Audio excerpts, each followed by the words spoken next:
Bismillah. Qala rahimahullahu ta'ala wa la'allahu yaqsudu bihadhihi al-i'tibarat ma yali. Hamzah ayakuna ittihamur rawi bil bid'ah dhannan faqad ittuhima Abdul Warith ibnu Sa'id at-Tanwuri al-Basri bil qadar li ajli thanaihi ala Amr ibn Ubaid haitsu qala laula annani a'lamu annahu saduq ma haddathtu anhu. Qala al-Bukhari qala Abdus Samad ibnu Abdul Warith makdzubun ala abi wa ma sami'tu minhu yaqul fil qadar qattu syai'an. Ayakuna naqlul ibtida' mukhtalafan fi thubutihi 'anir rawi. Faqad takallama Sa'id ibn Abdul Aziz At-Tanuhi fi Hassan ibn Atiyah al-Maharibi min ajli al-qawli bil qadar wa ankara dhalika al-Auza'i. Jim ayathbuta naqlul ibtida' 'anir rawi wa yasihhu ruju'uhu 'anil bid'ah wa taubatuhu minha faqad sahha ruju'u Bishr ibn Sari al-Basri 'anit tajahhum dal ayyara rawi bid'atan muayyanah ya'taqiduha wa la yatakallamu fiha fadlan an adami da'watihi ilaiha faqad kana Abdullah ibnu Amr ibni Abil Hajjaj yaral qadar. Qala Abu Dawud lakinnahu kana la yatakallamu fihi alla yakuna rawi da'iyatan ila bid'atihi faqad kana Abdul A'la ibnu Abdul A'la al-Basri as-Sami wa Hisham ibnu Abi Abdullah ad-Dastawai wa Yahya ibnu Hamzah al-Hadrami yarawna al-qadar wa la yad'una ilaihi.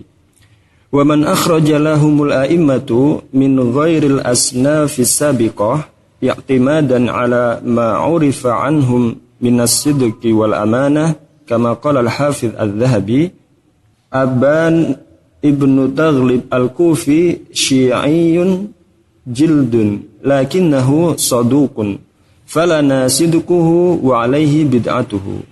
Wow. Man udila biriwayatihi 'anil usul ilal mutaba'at wa syawahid aw lam yukhraj hadithuhu illa maqrunan bi ghairihi kama akhrajal Bukhari haditha Abbad bin Ya'qub Ar-Rawajini Al-Kufi makrunan. Wa qad qala Ibnu Khuzaimah haddatsana thiqa fi riwayatihi al-muttaham fi dinihi Abbad bin Ya'qub. Wa qad naqala al-Hafiz Al-Dhahabi 'anil Hafiz Muhammad bin al-Barqi qawlahu qultu li Yahya bin Ma'in ara'aita man yurma bil qadar yuktabu hadithuhu qala na'am qad kana Qatadah wa Hisham ad-Dastawai wa Sa'id bin Abi Arubah wa Abdul Warith wa dzakara jama'ah yaquluna bil qadar wa hum thiqat yuktabu hadithuhum ma lam yad'u ila syai'.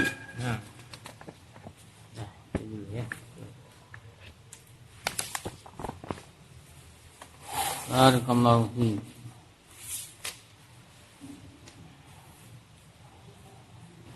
Ini melanjutkan dari pembahasan yang sebelumnya ya. Itu bahwa para imam uslub mereka dalam menerima riwayat dari mubtadi' ibrahnya adalah bisidqir rawi wa amanatihi wa thiqati bidinihi wa khuluqihi. Kalau ada itu, walaupun dia mubtadi' diambil. Tapi kalau tidak ada itu, ya, tidak diambil. Jadi tidak serta-merta bid'ah itu semacam penggugur gitu, pembatal riwayat. Oh, yang tidak ada tafsil. Ya. Enggak mesti begitu. Jelas kalau kita lihat praktik ulama ya, para a'imah tidak semutlak itu. Nah, dikatakan di sini wala'allahu yaqsudu bihadhil ibarat ma yali. Boleh jadi dia, siapa yang dimaksud dengan dia, kalau kita lihat ke belakang, yaitu nukilan Syekh Muhammad bin Muhammad Abu Syahbah, yang memberikan taujih yang daqiq, dan arahan yang detail dalam kasus seperti ini. Jadi, kenapa ada para a'imah yang masih meriwayatkan dari ahli bid'ah? Kalau kata beliau kan rahimahullah, itu li'tibaratin zaharat lahum rajjahat janib as-sidqi 'alal kadhib wal bara'ah 'ala tuh. Karena ada penilaian-penilaian nampak bagi para a'imah tadi yang menguatkan sisi kejujuran si mubtadi tadi di atas kedustaannya, sisi terbebasnya dia dari tuduhan. Jelas? Nah, itu. Nah, ini ingin diperjelas lagi oleh penulis rahimahullah. Boleh jadi yang dia maksud dengan i'tibarat itu apa sih i'tibar yang dimaksud? Yang dengannya para a'imah itu masih mengambil riwayat mubtadi. Nah, ini beberapa i'tibarnya. 1, 2, 3, 4, 5, 6 ya. Disebutkan di sini 6 i'tibar. Yang pertama adalah bahwa ittihamur rawi bil bid'ah itu dhannan. Tertuduhnya rawi dengan kebid'ahan itu hanya dugaan saja. Tidak yakin. Nas. Seperti Abdul Waris bin Sa'id At-Tanuri Al-Basri. Dia dituduh berkeyakinan apa? Qadariyah. Kenapa tuduhan itu terarahkan kepada dia? Karena ada riwayat mengatakan dia memuji Amr bin Ubaid. Jelas tokoh Qadariyah ya. Di mana ada riwayat mengatakan Abdul Waris bin Sa'id ini berkata, laula anni a'lamu annahu saduq, seandainya saya tidak tahu bahwa Amr bin Ubaid itu orang jujur, ma haddatsu anhu, saya tidak akan menyampaikan hadis dari dia. Ada riwayat dinisbatkan kepada Abdul Waris tentang Amr bin Ubaid seperti ini, sehingga orang yang termakan oleh berita itu langsung, berarti Abdul Waris ini ada masalah dia nih. Kok dia memuji Amr bin Ubaid? Itu kan jelas ahli bid'ah, ya, sesat, ya kan? Jadi berarti dia menganggap Amr bin Ubaid itu orang saduq. Reaksi lah biasa. Orang zaman sekarang sama begitu ya. Tanpa dia tasabut dulu. Apa betul? Nah, lihat Imam Bukhari katakan. Abdus Samad bin Al-Waris putranya, ya kan? Berkata, makdzubun ala abi. Berita itu didustakan atas nama ayah saya. Wa ma sami'tu minhu yaqulu fil qadar qattu syai'an. Saya tidak pernah mendengar dari ayah saya berkata tentang qadar sedikit pun. Enggak ada kalimat-kalimat begitu. Anaknya. Paham? Sehingga siapa yang nyebar berita itu? Nah, itu yang dicari. Siapa yang nyebar berita itu? Cari dari mana dia? Dari mana? Nah, begitu kan harusnya ya. Karena itu berkaitan dengan apa? Kehormatan orang tuh. Jelas harga diri orang. Sampai divonis seperti itu. Yurma bil qadar, muttaham. Jelas? Makanya dari itu kalau ada berita tentang perkataan orang yang agak miring begitu, coba lebih tenang dulu menyikapinya dengan kamu tasabut, tabayyun. Walaupun katanya sudah masyhur itu dengan masyhur itu belum tentu sahih. Ada masyhur yang la aslalah. Ya kan?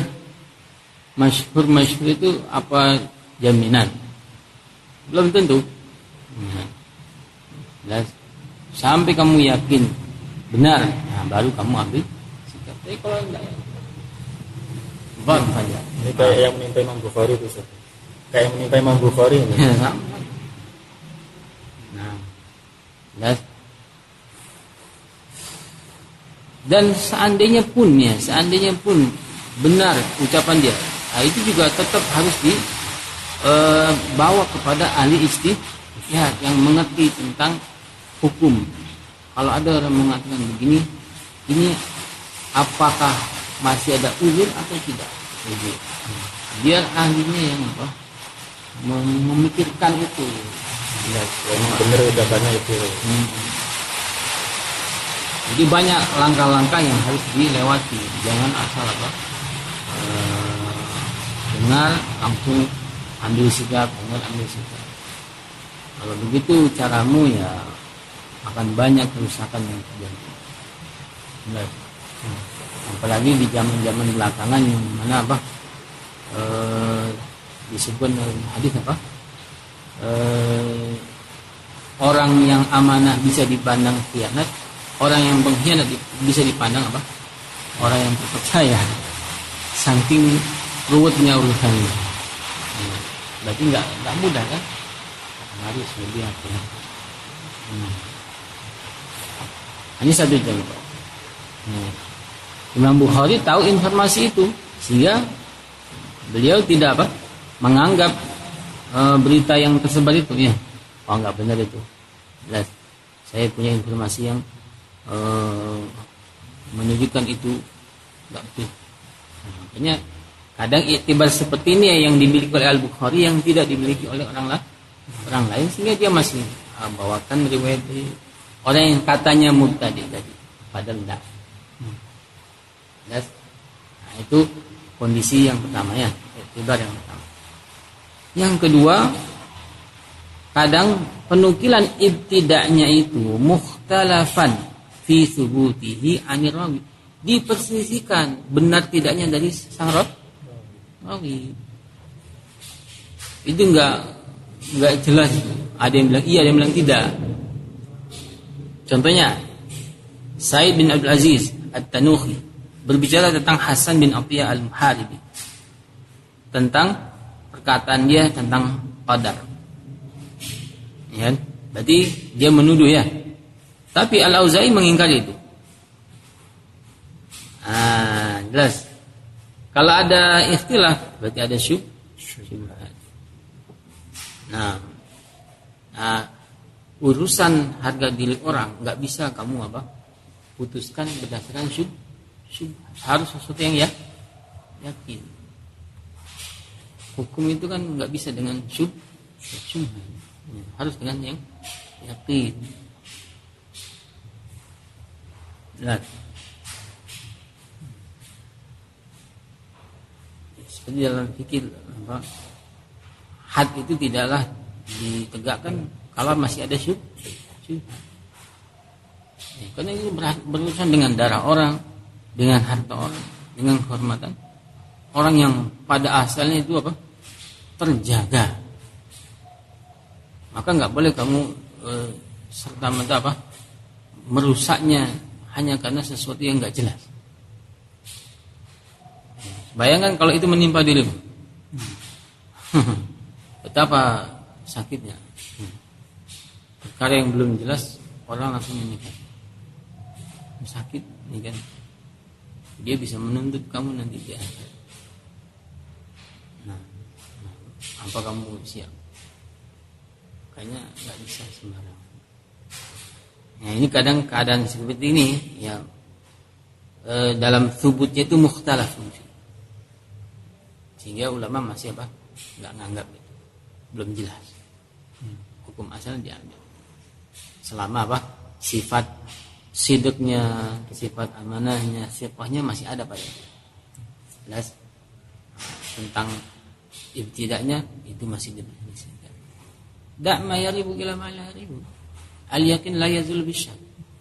Syubhat kan efeknya cuma syak saja. Sementara yang kamu tahu dia orang yang begini itu yang yakin. Informasi yang jelas. Kadang itu yang membuat para imam kita masih mengambil riwayat dari orang yang katanya ahli bid'ah. Kemudian yang ketiga, iktibar yang lain adalah penukilan ibtidah dari rawinya itu sabit, betul gitu ya. Memang betul dia jatuh dalam ibtidah. Nanti tapi sahih juga riwayat dia sudah rujuk dari bid'ah itu, sudah tobat. Mau apa? Mau diperpanjang. Selesai. Tobat itu menghapus yang sudah lalu. Jangan mengorek-ngorek apa masa lalu orang yang dia sudah tobat darinya. Jelas. Contohnya di sini Bishr bin As-Sari Al-Basri. Sahih dia terjatuh dalam at-tajahum, tapi sahih juga apa? Dia sudah tobat dari itu. Ya sudah. Maka enggak boleh seseorang apa? Masih membuka-buka aib orang yang itu dia sudah tobat darinya. Ngapain kamu buka-buka lagi? Enggak akan beruntung kamu. Ingat perdebatan Nabi Adam alaihissalam dengan Nabi Musa alaihissalam. Nabi Musa masih mengungkit gitu ya. Kenapa kamu keluarkan anak turunan dari surga sehingga kami seperti ini? Nabi Adam juga bilang apa? Kamu mau bilang apa terhadap perkara yang sudah Allah tetapkan sebelum 50.000 tahun sebelum ada langit dan bumi. Ini sebelum dia ada sudah Allah tetapkan memang terjadi begitu. Diam Nabi Musa. Ada alisan sudah taubat dari kesalahannya. Sudah enggak usah disidang lagi apa dipojokkan lagi dengan kesalahan yang dia sudah apa? Taubat darinya. Adapun efek dari itu ya sudah terima tetap dia.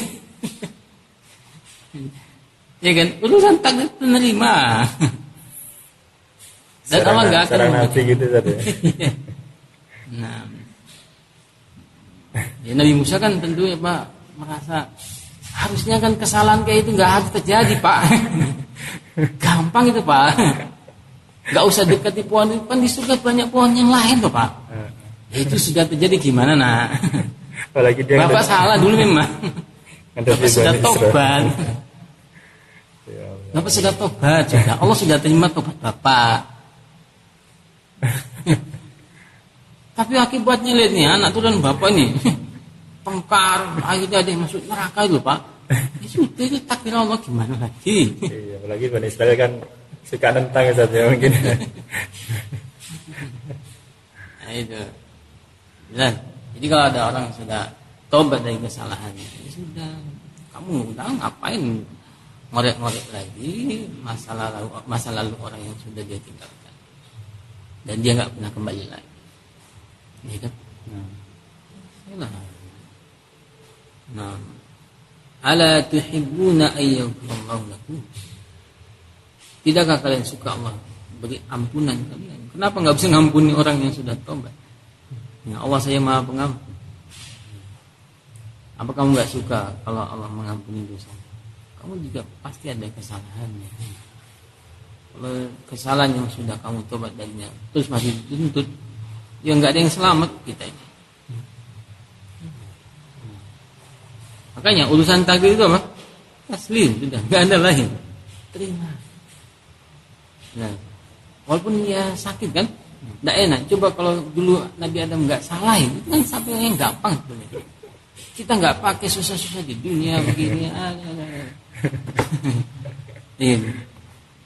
Kalau berpikir begitu kan ya. Tapi Allah punya hikmah dalam semua ketetapan. Terima saja. Itu jalan ceritanya memang begitu. Kamu bukan yang membuat skenario. Nah, Allah yang buat ceritanya. Kamu ya cuma aktornya saja. Terima saja.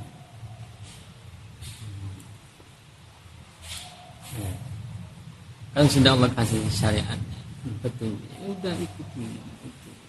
Selebihnya itu menerima. Kalau baik, alhamdulillah banyak bersyukur. Kalau tidak baik,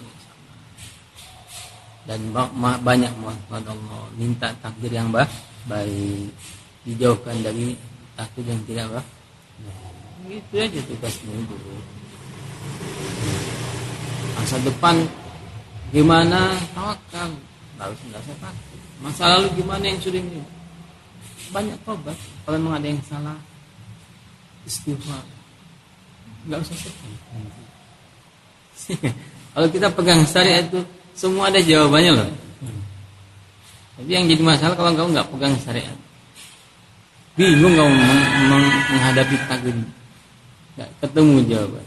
Kecuali kamu pegang syariat.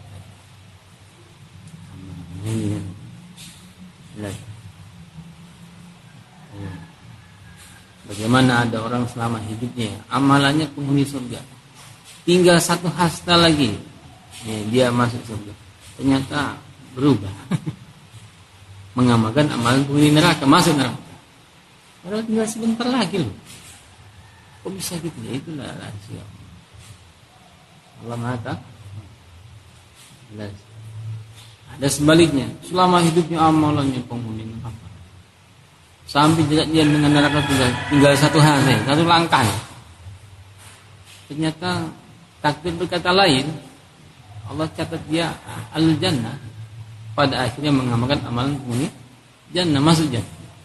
Kok bisa? Itulah. Takdir itu rahasia Allah. Kamu nggak akan pernah bisa ngertinya, karena ilmu yang apa? Sedikit. Jadi kalau kamu pegang syariat, kamu akan apa? Selamat. Terus yang keempatnya, ada seorang rawi, dia punya pandangan bid'ah tertentu dalam keyakinannya, tapi dia tidak pernah berbicara. Cuma dalam keyakinan dia, tapi nggak pernah keluar-keluar. Ada jenis rawi yang begitu, melihat pemikiran bid'ah itu kayak dia masuk gitu di pikiran. Iya juga ya. Tapi nggak pernah ngomong, nggak pernah keluar. Nah, fadlan an adami dakwatihi ilaihi. Lebih-lebih apa? Mendakwahkannya. Oh, bicara saja enggak. Apalagi enggak dakwah. Contohnya Abdullah bin Amr bin Abdul Hajjaj. Dia punya pandangan qadar. Tapi Imam Abu Daud mengatakan apa? Lakinnahu la yatakallamu. Dia enggak pernah bicara tentang qadar.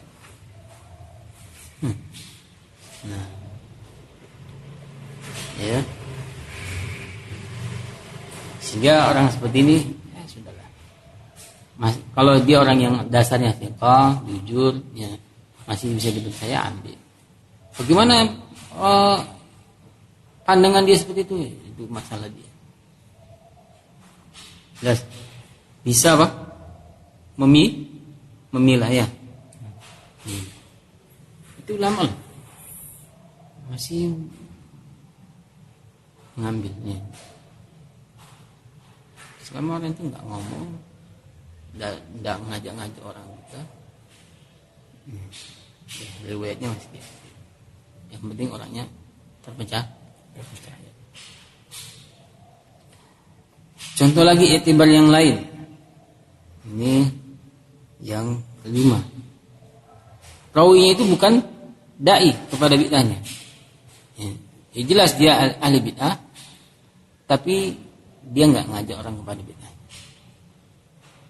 Abdul A'la bin Abdul A'la al-Basri As-Sani, Hisham bin Abdullah ad-Dastawai, Yahya bin Hamzah al-Hadrami. Itu orang-orang yang disebutkan punya pendapat tentang qadar, tapi tidak pernah mengajak orang kepada paham itu. Lihat. Sehingga yang kayak gini para imam masih ngambil riwayat. Itu i'tibar yang lain. Nah, orang yang para imam mengeluarkan riwayat mereka dari selain golongan yang tersebut, itu i'timadan, yang berpegangan ala ma'urifa anhum, berdasarkan apa yang dikenal dari mereka dari sifat apa? Jujur dan amanah. Jelas, yang ma'ruf orang itu saduq, orang itu amin, gitu ya. Itu jelas, sehingga masih diambil. Lihat Al-Hafidz Ad-Dawi mengatakan, Aban bin Taghlib al-Kufi, dia itu Syi'i. Ini Syi'i yang keras gitu. Susah untuk ini lepas, dia sudah terlalu jauh dalam jerat Syi'inya itu. Lakinnahu saduq, tapi dia itu orang jujur. Ya. Terus gimana? Kata Nabi, fala nasirku, untuk kita kejujurannya, wa lahi bid'atu. Dia yang tanggung bid'ahnya. Tak urus nih. Bid'ahnya urusan dia. Kita sebagai pemburu hadis Nabi, ya, yang kita butuhkan hadis Nabinya. Dan dia orang jujur, sah, ambil. Ya, demi apa? Menjaga hadisnya Nabi agar jangan hilang. Nah, di masa itu ya, di mana maslahat mengumpulkan hadis Nabi itu sangat besar nilainya, sehingga kita nggak mungkin bisa merasakan nikmatnya riwayat-riwayat yang ada itu saat ini kalau tidak dengan kerja ulama saat itu. Mengumpulkan hadisnya. Ada lagi iktibar yang lain, itu man udila bi riwayatihi 'anil usul ila al-mutaba'at wasyawahid. Seorang yang riwayatnya itu dipindah dari usul kepada mutaba'at dan syawahid. Dari yang ini dalil utama gitu ya, kepada dalil yang ini enggak lagi utama, hanya penguat saja. Atau lam yukhraj hadithuhu illa maqrunan bighairi. Ada rawi yang hadis itu tidak dikeluarkan, tidak diriwayatkan kecuali bergandengan dengan yang lain. Kalau sendirian enggak akan dikeluarkan. Contohnya Al-Bukhari rahimahullah dalam hadis Abbad bin Ya'qub Ar-Rawajini Al-Kufi. Itu tidak Imam Bukhari membawakan riwayatnya kecuali maqrunan. Enggak sendirian dia, mesti ada yang lainnya. Jelas? Siapa dia itu? Disebutkan dalam Hasyi nomor 3. Ibnu Hajar mengatakan dia itu orang yang saduq rafidhi. Orang jujur tapi pahamnya rafidhi. Hadithu fil Bukhari maqrun, ya kan? Balagha Ibnu Hibban faqal. Ibnu Hibban sampai berlebihan mengatakan tentang orang itu yastahiqut tark, itu pantas ditinggalkan hadisnya. Tapi itu kata berlebihan. Nah, karena Imam Bukhari tidak lagi menempatkan dia di usul, diturunkan levelnya, syawahid, tapi nggak dibuang sama sekali.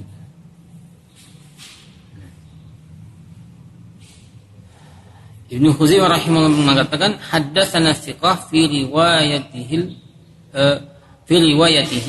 haddatsana thiqatu fi riwayatihi al-muttahamu fi dinihi. Telah menceritakan kepada kami orang yang terpercaya riwayatnya tapi dia tertuduh agamanya. Siapa itu? Abbad bin Ya'qub. Itu thiqat lah riwayat itu. Kalau dia bawakan riwayat saya percaya sama dia. Tapi urusan agamanya itu orang enggak beres. Bisa memilah kan? Ya itulah ulama. Enggak mudah kayak kita ya. Enggak mau susah. Yang model koboynya. Tembak semua orang.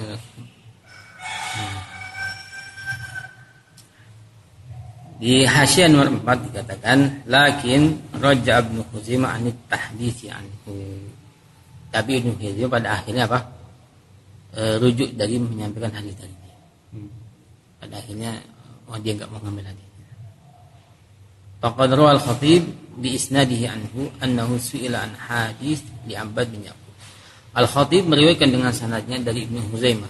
Ibnu Khuzaimah pernah ditanya tentang hadis-hadisnya Abbad bin Ya'qub. Famtana'a minha. Dia enggak mau.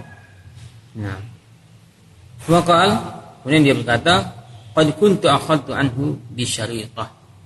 Dulu saya masih ambil dari dia hadis, tapi dengan satu syarat. Wal'an, dan sekarang fa inni ara alla habitan. Saya memandang saya tidak ngambil hadis lagi dari dia. Kenapa? Li ghuluwi. Karena ternyata dia apa? Ghulu. Ulama itu sangat fair itu. Ketika orang itu dilihat masih belum parah. Ya. Jadi udah parah ya sudah. Selesai. Berarti kenal betul ya, dikenali betul orangnya itu. Dan nggak malu untuk rujuk. Saya dulu ngambil dia betul, tapi saat itu saya merasa dia masih masih ringan. Sekarang saya nggak ambil lagi dari dia, karena sudah hulu. Jadi ulama itu dalam ucapan dan tindakannya itu jelas itu pegangannya. Nah, tidak asal-asalan. Dia berubah sesuai dengan berubahnya keadaan. Nah, jadi di mana al-haq itu berada ya dia ikut. Nah. Paham itu? Masya Allah. Al-Hafidz Al-Dhahabi rahimahullah menukil dari Al-Hafidz Muhammad bin Al-Barqi, perkataannya, saya pernah berkata kepada Yahya bin Ma'in, beritahukanlah kepadaku tentang orang yang tertuduh dengan qadar, apakah hadisnya bisa ditulis? Kata Ibn Ma'in, naam, ya bisa ditulis. Qatadah, Hisham Ad-Dastawai, Sa'id bin Abi Arubah, Abdul Waris, dan disebutkan banyak orang itu Yahya bin Ma'in. Mereka semua orang yang pernah tercatat berkata tentang qadar. Dan mereka orang fiqh. Hadisnya ditulis selama tidak mengajak orang kepada bid'ah itu. Nah, ini di masa itu apalagi bid'ah qadar masih masih baru muncul, sehingga syubhatnya itu masih sangat menggigilkan maksudnya. Nah, sehingga kalau ada orang yang terpengaruh, ya itu memang kalau kamu tahu situasinya, kondisinya, mungkin kamu akan bisa memberi uzur. Jadi kalau kita melihatnya seperti yang sekarang, sudah jelas sekali perkaranya qadar itu sebagai suatu kesesatannya orang yang mengingkari takdir, maka lain hal. Jadi harus bisa memandang sesuai dengan waktu dan tempatnya. Gimana sih situasinya, kondisinya saat kok bisa sampai kayak gitu? Nggak bisa kamu mengukurnya dengan waktu dan kondisi yang beda. Sekarang gitu. Ya. Itu kan harusnya nggak boleh, itu kesalahan yang fatal. Itu karena kamu udah belakangan kelihatannya gampang. Coba di awal fitnah. Jadi ya nggak segampang itu. Berarti mengenal tokoh itu kita juga harus mengenal sosiologi waktu itu ya saja. Makanya dalam biografi itu selalu digitukan, suasana sosial politik di mana imam itu hidup itu kayak apa. Jadi biasanya yang penulis biografi itu membahas itu juga, sehingga nanti kalau ada hal-hal yang tercatat dari orang itu bisa kamu lihat sesuai dengan kondisinya.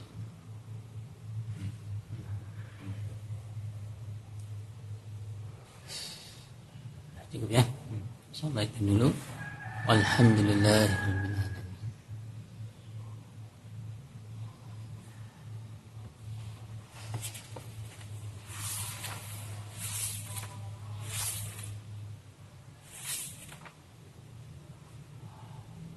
Sebenarnya belajar gini ini nggak cocok juga kalau didengar oleh orang-orang yang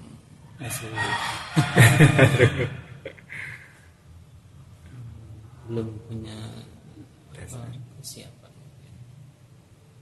Karena seperti itu nanti dia akan ini enggak mau. Berarti apa ya?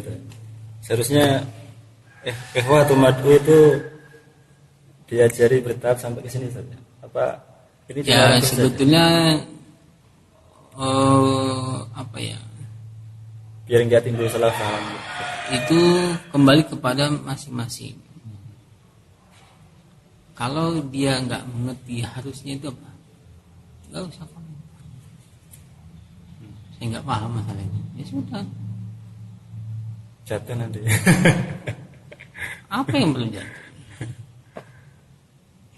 Jadi kalau orang itu nggak bisa menahan apa yang dia nggak ngerti, itu yang susah. Apalagi zaman informasi yang sangat gampang sekarang ya, mengakses. Siapa yang nggak bisa mengakses pelajaran-pelajaran seperti ini? Semua orang bisa gitu. Yang tinggal dia bijaksana aja. Apakah dia bisa ngerti nggak dengan pembahasan seperti ini? Oh nggak ngerti saya belum ngerti. Ya sudah, nggak usah sibuk dengan hal dia sendiri nggak paham. Yang masalah kan kalau dia apa? Coba nyimak terus nyimak apa? Bukan sendiri. Nah, bahaya buat dia sendiri. Karena informasi bagaimana mau kamu benda? Tinggal kamu sendiri yang bijaksana.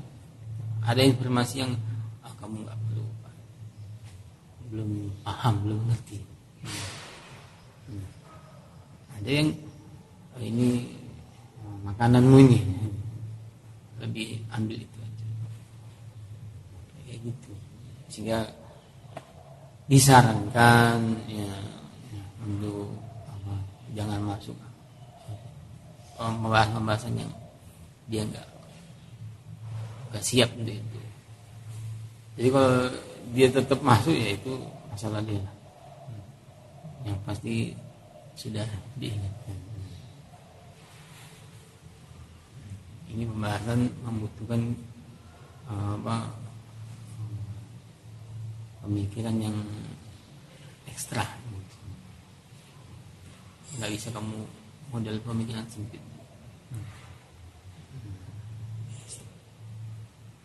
Dan tidak bisa kamu kemudian menghukumi orang yang dia hanya membaca dari buku dan mengulas apa yang isi buku. Nah, ya gimana lagi? Susah untuk mengontrol kan. Kita bukan orang yang punya kuasa. Ya, masing-masing bertakwa kepada Allah. Kadang para manusia ya begitu. Ada kalimat dia yang sebetulnya itu bagus. Kalau orang melihatnya dari sudut pandang yang bagus. Jadi kalau dia dari sudut yang lain, kalimatnya begini. Bisa ya satu kalimat bisa dipahami buruk. Iya. Bisa deh. Misalkan Nabi itu pernah nggak berbuat dosa? Pernah nggak Berbuat dosa. berbuat dosa? Ya enggak Ustaz. Ya kan? Nggak ngerti kan? Dosa kecil itu. Ya sudah lah.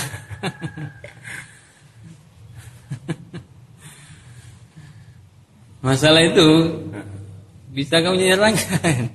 Bisa. Udah nggak usah dibahas lah. Jadi kalau kamu paham bicara ulama dalam masalah ini, oh begitu maksudnya. Ya kalau nggak paham, udah nggak usah.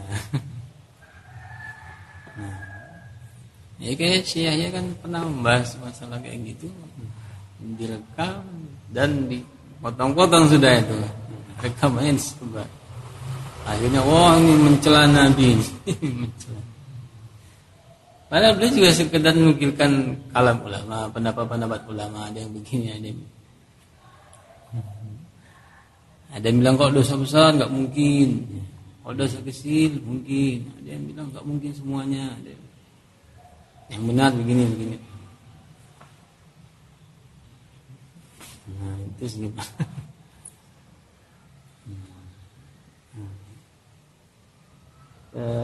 perkataan Nabi, apakah semuanya wahyu? Nah, itu juga masalah besar ini. Kalau nggak paham ya bahaya. Ya kadang hal-hal yang nggak perlu ditanyakan Ustaz ya. Tapi itu masalah yang ulama membahas itu. Cuma Maksudnya ketika kita tanya itu kita butuh atau enggak sih sebenarnya informasi itu. ya itu tadi kalau kamu nggak paham itu nggak usah. Itu buat orang-orang yang paham. Kan gitu. Ya Syekh Habib kasih kaidah yang cukup berfaedah. Jadi perkataan Nabi kata beliau ada yang sifatnya tauqifiyah, ada yang taufiqiyah. Apa itu? Bacalah penjelasannya. Itu misalnya bagus kata Syekh, itu faedah bagus sebetulnya. Tapi orang itu yang nyebar itu motong aja dia kalimat yang baginya ini bisa bikin rame, tapi enggak dia tampilkan.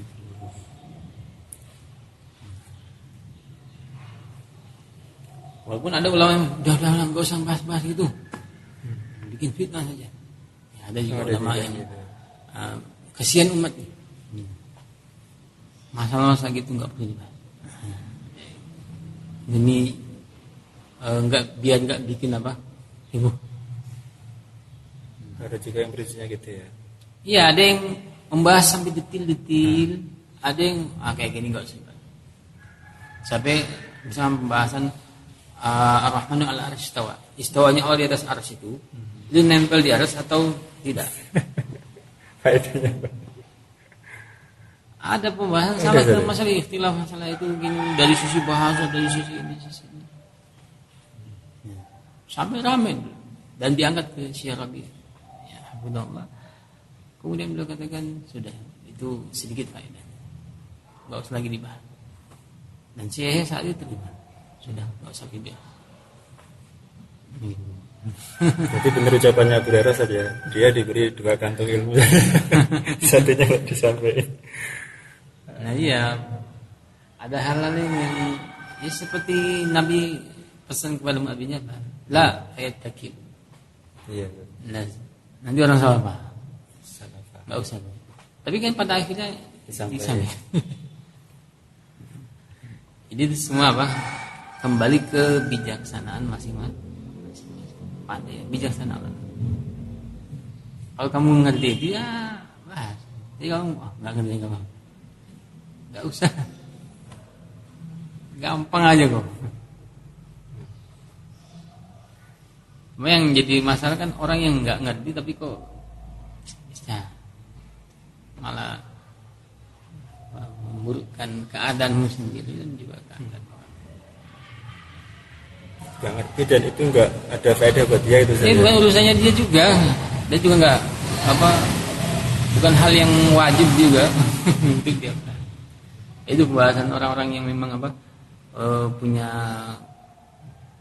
kesiapan ya.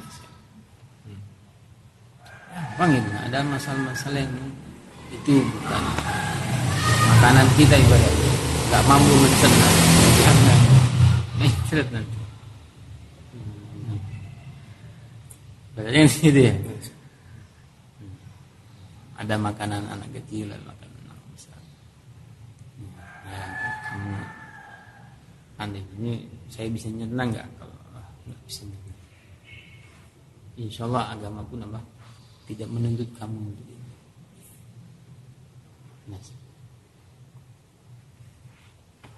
Subhanallah.